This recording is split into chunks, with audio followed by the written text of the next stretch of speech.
Salut les geeks, c'est Mikey Plamike, et voici un condensé d'informations concernant les jeux vidéo. Le développeur TT Games annonce la sortie prochaine de Lego Marvel Collection. Ce jeu sera un regroupement des différents jeux Lego de super-héros. Nous aurons donc le droit à Lego Marvel Avengers, Lego Marvel Super Heroes et Lego Marvel Super Heroes 2, auxquels se rajoutent bien entendu tous les DLC sortis pour ces jeux. Si vous n'avez donc pas eu encore l'occasion de jouer à tous ces jeux Lego ou à quelques-uns d'entre eux, c'est donc le moment pour vous lancer dans l'aventure. Lego Marvel Collection est prévu pour le 13 mars 2019 sur PlayStation 4 et Xbox One. Une nouvelle bande-annonce de Daygons voit le jour et celle-ci nous présente cette fois le combat contre les mutants. On nous présente via cette vidéo les différents types de mutants existants. Nous avons donc le droit aux grouilleurs qui sont toujours en groupe, viennent ensuite les têtards qui attaquent lorsque la défense de notre héros est au plus bas ou bien si l'on est sur leur territoire, et enfin nous avons les beuglards qui sont capables d'appeler la horde ou les brutes. Afin d'éradiquer ces différents types de mutants, le jeu nous proposera un arsenal d'armes variées, dont les armes à feu, une batte ou encore une arbalète, avec des munitions qui pourront être craftées en fonction des ressources possédées. Le héros Deacon pourra également bénéficier d'un focus pour viser plus facilement et juste, il pourra aussi se la jouer furtif ou bien alors utiliser juste ses points. Daygons est prévu pour le 26 avril 2019 sur PlayStation 4 exclusivement. L'Office de l'Union Européenne pour la Propriété Intellectuelle, ou l'EUIPO, qui est chargé de gérer les systèmes d'enregistrement des marques et des dessins ou modèles, a enregistré récemment le dépôt de marque au nom de Final Fantasy Adventure. Ce titre est le nom donné à la version américaine de Seiken Densetsu Final Fantasy Gaiden, appelé en Europe sous le nom Mystic Quest. Ce jeu de rôle et d'action, qui est sorti en 1993 sur Game Boy, et oui, ça date, est le premier épisode de la saga Mana, qui pourrait donc revenir sur console. Le remake du jeu Secret of Mana est déjà sorti l'année dernière, est-ce que nous aurons le droit à une nouvelle version du jeu? Ou bien alors aurons-nous le droit à la sortie sur Nintendo Switch de la compilation qui est sortie en 2017 au Japon, du nom de Seiken Densetsu Collection? Nous en saurons plus dans les mois à venir, patience donc les geeks, patience. Une information capitale concernant le futur jeu Grand Blue Fantasy Relink a été communiquée la semaine dernière et ça sent pas bon. En effet, le studio de développement Platinum Games, qui travaillait avec la société Sea Games connue pour la licence Grand Blue Fantasy, ne travaille désormais plus sur le jeu Grand Blue Fantasy Relink. Le contrat qui liait les deux studios a pris fin et le développement se poursuivra, mais ne sera géré que par l'équipe de développement interne de Sea Games. Le jeu Grand Blue Fantasy Relink n'est plus présent sur le site officiel du studio de développement Platinum Games et son logo a été retiré du jeu. La société Sea Games tient à assurer à tous ceux qui attendent avec impatience le titre qu'ils restent déterminés à créer un jeu qui réponde aux attentes des fans, des joueurs du monde entier. Nous verrons bien ce que cela augure puisque Grand Blue Fantasy Relink est quand même prévu en 2019 sur PlayStation 4. Souvenez-vous les geeks, la semaine dernière je vous avais parlé d'une rumeur concernant un jeu s'appelant Apex Legends. Eh bien vous le savez sûrement, mais cette rumeur est devenue réalité puisque Electronic Arts et le studio de développement Respawn ont officialisé la sortie et la disponibilité d'Apex Legends, un nouveau Battle Royale jouable en free-to-play sur PC, PlayStation 4 et Xbox One. Apex Legends est donc déjà disponible. Dans ce jeu, vous avez le choix entre 8 personnages, chacun ayant des capacités uniques. Jouer en équipe est très important car le jeu n'est jouable qu'en groupe de 3 joueurs. Les capacités uniques des personnages sont bien différents, comme par exemple Bloodhound qui peut repérer les ennemis sur la carte, ou encore le personnage de Leafline qui peut soigner rapidement ses alliés. Dès que vous avez choisi votre personnage, le chef du groupe se lance sur la carte, et vous pouvez atterrir au même endroit que lui, ou bien vous pouvez choisir d'atterrir ailleurs.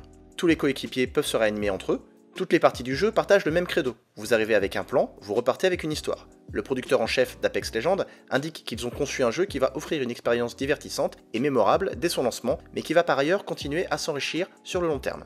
Apex Legends est donc déjà disponible sur PC, PlayStation 4 et Xbox One. Crash Team Racing Nitro Fueled refait parler de lui à travers des vidéos dévoilant des séquences de gameplay sur PS4 Pro. Le jeu reste toujours aussi cool et rapide que sur PlayStation 1, mais cette fois avec des graphismes splendides qui vous explosent la rétine. Nous pouvons observer du gameplay en solo, comme en multi en ligne ou en écran partagé. Le jeu s'annonce toujours aussi fun, si vous n'avez pas eu l'occasion d'y jouer sur la première PlayStation, je vous invite grandement à vous procurer ce titre qui je pense va vous plaire si vous aimez l'univers de Crash Bandicoot et des parties endiablées à la Mario Kart. Crash Team Racing Nitro Fueled est prévu pour le 21 juin 2019 sur PlayStation 4, Xbox One et Nintendo Switch. Konami va bientôt faire revenir une saga culte sur console dès cette année 2019. En effet, le jeu Yu-Gi-Oh! Legacy of the Duelist Link Evolution a été annoncé récemment au Japon. Il est possible que l'on ait le droit à une sorte de remake du jeu qui est sorti en 2015 sur PS4 et Xbox One et en 2016 sur PC. Le jeu proposera des affrontements classiques, appelés Master Duel, avec les dernières règles à ce jour. Il sera possible de jouer face aux célèbres duellistes de la saga Yu-Gi-Oh! Ou même de jouer contre des joueurs en ligne. Plus d'informations seront communiquées dans le magazine japonais V-Jump à la fin du mois. Yu-Gi-Oh! Legacy of the Duelist Link Evolution est prévu en 2019 sur Nintendo Switch. Pour le moment, le jeu est annoncé uniquement au Japon. Aucune information n'a été communiquée pour une sortie en dehors du pays du soleil levant. Le jeu de stratégie Wargroove s'est offert une bande-annonce de lancement. Dans ce monde fantastique, nous pourrons combattre avec différents camps qui s'affronteront entre eux.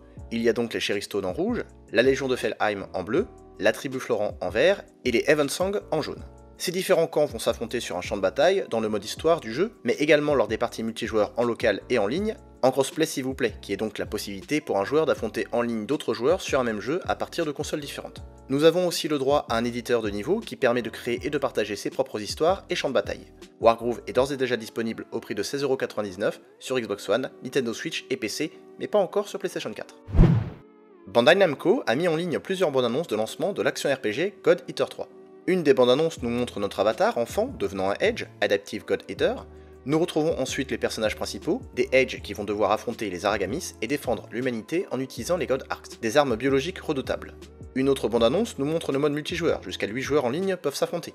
Nous avons ensuite le droit à une vidéo détaillant les différentes fonctionnalités du jeu. God Eater 3 est disponible depuis le 8 février 2019 sur PlayStation 4 et PC. Le studio Level 5, connu pour ses jeux Inazuma Eleven ou Yokai Watch, a annoncé la sortie prochaine du film d'animation Ni no Kuni, prévu pour cet été au Japon. Le studio avait déjà travaillé sur le film d'animation Professeur Layton et la Diva Éternelle. La production de ce film sera prise en charge par OLM du côté de l'animation. Le studio OLM a réalisé par exemple Pokémon, le film Le pouvoir est en nous, mais a surtout réalisé les différents films Yokai Watch. Le scénario du film Ni no Kuni sera pris en charge par le PDG de Level 5. Le synopsis du film est le suivant. Ni no Kuni, un autre monde, complètement différent du monde réel, mais parallèle à celui-ci. À la suite d'un incident impliquant leur ami d'enfance Kotona, le lycéen Yu et son meilleur ami Haru feront la navette entre les deux mondes. Et comme la vie de chaque monde est mise en danger, quel sera le choix ultime entourant les trois amis et Ni no Kuni? Concernant les personnages, Yu est un jeune homme brillant en fauteuil roulant qui est au sommet de sa classe de lycée. Il a toujours eu des sentiments cachés pour Kotona, qui sort avec son ami d'enfance Haru.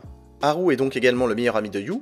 Haru est le formidable et populaire membre du club de basketball du lycée. Il est, comme on l'a appris précédemment, le petit ami de Kotona. Kotona, elle, est l'amie d'enfance de Yu et Haru, c'est une lycéenne innovante et sympathique. Le site officiel du film est disponible, nous avons d'ailleurs le droit à des premiers visuels. Êtes-vous emballé par la sortie de ce film? Ayant adoré les jeux Ni no Kuni, j'ai hâte de voir ce que ce film d'animation va proposer. Et vous les geeks. Voilà pour les infos jeux vidéo de la semaine, c'était Mike. Salut!